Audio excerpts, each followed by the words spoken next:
Rybakina or Swiatek? One will leave Cincinnati with a statement win.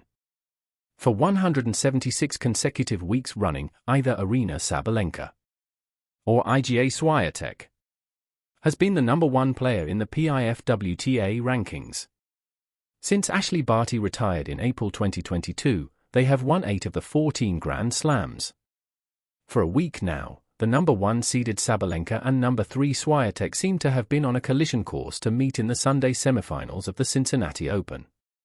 But on Friday, #9 Elena Rybakina forcefully created an alternative scenario.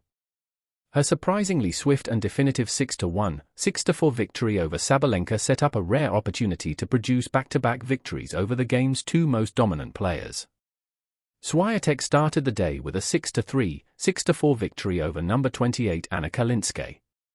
In the 9 previous matches against Rybakina, Swiatek holds a tenuous 5-4 edge. We examine their prospects advantage. Swiatek. After hitting some turbulence at the end of 2024, she's back in form and ready for another run at #1. The title at Wimbledon was something a surprise, but after a tidy defeat of Kalinske, who she had never beaten, Swiatek is into her 3rd semi-final in 7 tries at Cincinnati. A win there would be another step toward the top of tennis, moving Swiatek into her first WTA 1000 final in 15 months when she beat Sabalenka in Rome.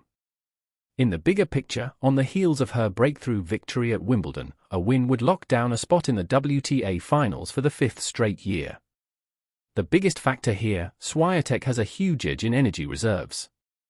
She received a 3rd-round walkover when Marta Kostyuk withdrew with a lingering wrist injury.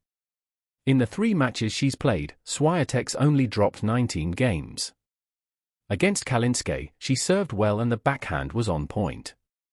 Before meeting Sabalenka, Rybakina was extended to 3 sets against Renata Zarazua, Elise Mertens, and Madison Keys. And she specifically mentioned the need to recover in her on-court interview. Rybakina came into the season with a 4-2 head-to-head edge on Swiatek, but has lost all 3 matches this year, at the United Cup in Australia, Doha, and Roland Garros. That should give Swiatek a big advantage in confidence. Swiatek has never been to the final in Cincinnati. She'd love to head into the US Open with that momentum. Advantage, Rybakina. No player has navigated her way through these lazy, hazy days of North American summer better than Rybakina. After knocking off the world #1, she's already 10-2 in the hardcourt swing. Those 2 losses came to the eventual champions in the semifinals of Washington, D.C., and Montreal, respectively, Leylah Fernandez and Victoria Mboko.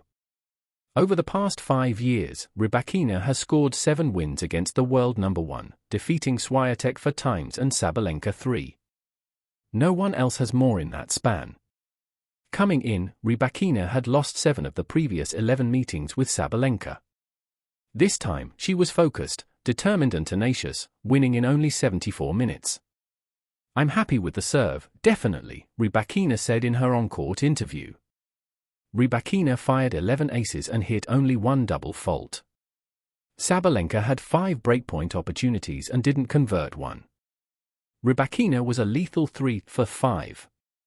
Here is why Rybakina can beat anyone when she's serving in rhythm. Sabalenka wasn't at her best Friday, but you knew she'd dig in and fight for the 2nd set. Sure enough, with Rybakina serving at 4-3, Sabalenka forged a break point. Rybakina responded with a thunderous ace. Sabalenka, persevering, earned another break opportunity and Rybakina hit another ace. In her 6th appearance, Rybakina has already recorded her best effort in Cincinnati. Now, she'd like to take it a step further. 2 years ago, Rybakina won her only 2 WTA 1000 tournaments, at Indian Wells and Rome, and beat Swiatek on the way to both titles. Rybakina has produced 23 career wins over top 10 players. If she plays like she did Friday, expect win number 24.